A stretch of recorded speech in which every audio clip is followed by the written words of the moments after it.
नमस्कार, आस्वाद आपलेपणाच्या चॅनलमध्ये आपलं स्वागत आहे। तर आज मी आपल्याला आपल्या सर्वांची आवडती भोपळ्याची भाजी कशी बनवायची त्याची रेसिपी दाखवणार आहे। तर त्यासाठी इथे मी भोपळा घेतलेला आहे, पाव किलो भोपळा आहे हा, आणि त्याची साल बिया वगैरे आपल्याला काढून घ्यायची आहे। तर मी भोपळ्याची वरची साल वगैरे काढून घेतलेली आहे।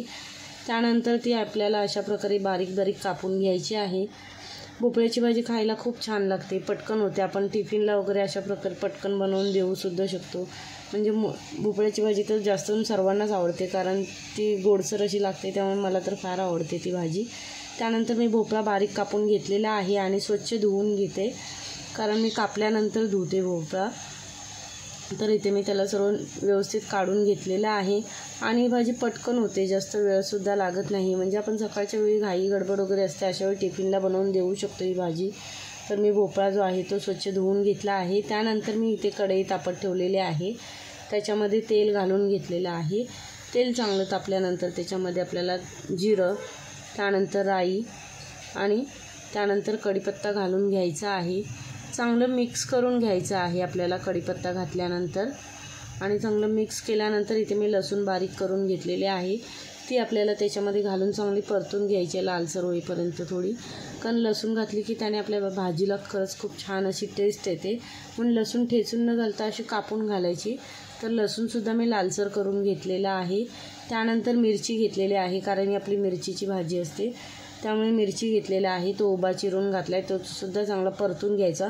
मिरची आपण परतून घेतला तेलामध्ये आधीच की छान असं त्याला एकदम वेगळा कलर येतो आणि खायलासुद्धा छान लागतो तो भाजीमध्ये। तर त्यानंतर इथे मी कांदा घालून घेतलेला आहे, एक मी कांदा घेतलेला आहे, छोट्या साईजचा आहे कांदा। ह्या भाजीसाठी मी जास्त कांदा नाही वापरत, आणि तो चांगला आपल्याला परतून घ्यायचा आहे। कांदासुद्धा आपल्याला चांगला भाजून घ्यायचा आहे। तर कांदा बघा आपला चांगला गुलाबी असा थोडा झालेला आहे, आणि त्यानंतर त्याच्यामध्ये आपल्याला हळद घालायची आहे, म्हणजे कांदा जो आहे तो आपला लवकर नरम पडतो हळद घातल्यानंतर। तर मी हळद घालून घेतलेले आहे आणि चांगलं मिक्स करून घ्यायचं आहे आपल्याला। तर हे बघा चांगलं मिक्स करून घेतल्यानंतर आहे ना, आपल्याला त्याच्यावरती झाकण ठेवायचं आहे, गॅस स्लो करायचा, म्हणजे कांदा आपला जो एकदम सॉफ्ट होईल। तर इथे मी अर्धा मिनटासाठीच झाकण ठेवला होता, जास्त वेळ नाही ठेवला आहे, आणि इथे पुन्हा काढून घेतलं आहे झाकण आणि मिक्स करून घेतले। कांदासुद्धा थोडा आपला मऊ झालेला आहे। त्यानंतर आपल्याला आपण जो भोपळा आपला कापलेला आहे तो घालून घ्यायचा आहे, आणि भोपळ्यामध्ये अजिबात पाणी नाही ठेवलेलं आहे मी, एकदम सुक्का असं काढून घेतलं आहे, आणि तो परतून घ्यायचा आहे आपल्याला चांगला। त्यानंतर मी एक उपयुक्त अशी टिप सांगणार आहे, ती म्हणजे आपण नॉनस्टिक भांडी वापरतो, त्यासाठी स्टीलचा चमचा न वापरता लाकडी चमचा वापरावा, त्याने आपल्या भांड्याला स्क्रॅचेस येत नाही। आता आपण भाजीमध्ये चवीनुसार मीठ घालून घेणार आहोत। चवीनुसार मीठ घातल्यानंतर भाजी चांगली मिक्स करून घ्यायची आहे, आणि तिला आपल्याला स्लो गॅसवरती शिजवून घ्यायचं आहे 3-4 मिनटासाठी। भोपळ्याची भाजी शिजायला जास्त वेळ लागत नाही। तर बघा आता इथे 3 मिनटं झालेली आहेत, आणि भाजीला आपल्या थोडंफार पाणीसुद्धा सुटलेलं आहे, आणि भोपळा बघा आपला आता चेक करून बघूया आपण। तर भोपळासुद्धा आपला चांगला शिजला गेलेला आहे, एकदम पण जास्त मऊ करायचं नाही आहे, थोडी फोडं राहिली पाहिजेत आपल्या भाजीमध्ये। तर चांगलं मिक्स करून घेतल्यानंतर त्यातलं थोडंफार पाणी जे आहे ते आपल्याला आटवून घ्यायचं आहे भोपळ्यामधलं, आणि आता त्याच्यातलं पाणीसुद्धा आटलेलं आहे भोपळ्यामधलं। त्यानंतर मी खोबरं किसून घेतलेलं आहे, ओलं खोबरं आपलं, तर ते घालून घ्यायचं आहे। कोणाला आवडतं कोणाला नाही आवडत, पण भोपळ्याच्या भाजीमध्ये ओलं खोबरं घातलं त्याने टेस्ट खूप छान लागते।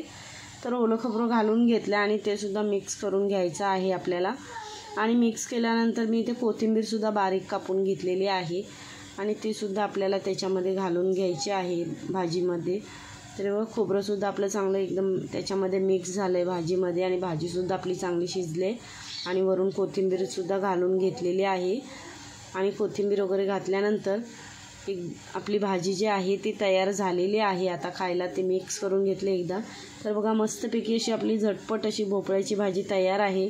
तर तुम्हीही अशा प्रकारे भोपळ्याची भाजी नक्की करून बघा, खूप छान लागते, पटकन होते, जास्त वेळसुद्धा लागत नाही, आपण टिफिनला बनवून देऊ शकतो। तर तुम्हाला हा भोपळ्याच्या भाजीचा व्हिडिओ कसा वाटला हे कमेंट करून नक्की सांगा, आणि माझ्या चॅनलवरती नवीन असाल तर माझ्या व्हिडिओला लाईक, शेअर, सबस्क्राईब करा, बेल आयकॉनचं बटन प्रेस करा, म्हणजे माझ्या व्हिडिओचे जे येणारे नोटिफिकेशन्स आहेत ते तुम्हाला सर्वात आधी मिळतील। आणि माझा व्हिडिओ पूर्ण बघितल्याबद्दल धन्यवाद।